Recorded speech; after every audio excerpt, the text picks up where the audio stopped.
Welcome into the Locker Room Report. I'm Lisa Seymour alongside Coach Winters. Now, Coach Winters, looking back at that Lake Erie game, I think it's a prime example of when you have to invoke the 24-hour rule and move on. But what do you take away from that game?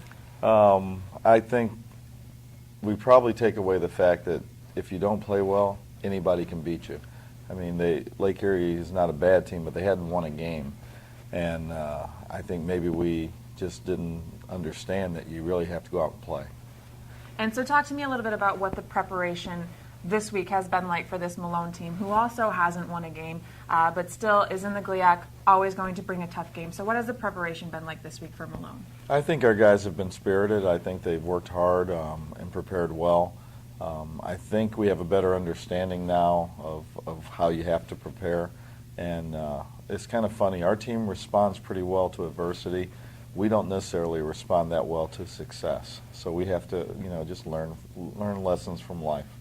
And anything different taking place this week with all of the injuries that happened at Lake Erie? A lot of guys are getting more reps, guys that haven't played so far this season.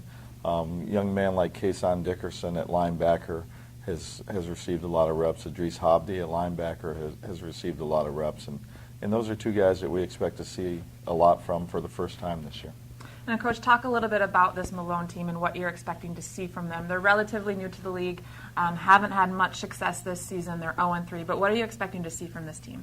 Well, they're an athletic football team and they're a physical football team. You look at how they play, they hit. Their defense, they hit, and they've got a lot of toughness. So, football is a game of hitting and toughness. So even though they haven't won games, we know it's going to be a battle. And, Coach, what are the keys to a Warrior victory? First of all, we can't play defense like we've played in the two losses where we start slow and try to pick it up later. We need to start off strong and make some impact plays, get some turnovers, and then offensively we've got to eliminate the turnovers and complete passes. All right. Well, Coach, thanks so much for joining us and best of luck. Thank you. That's Coach Winters on your Locker Room Report.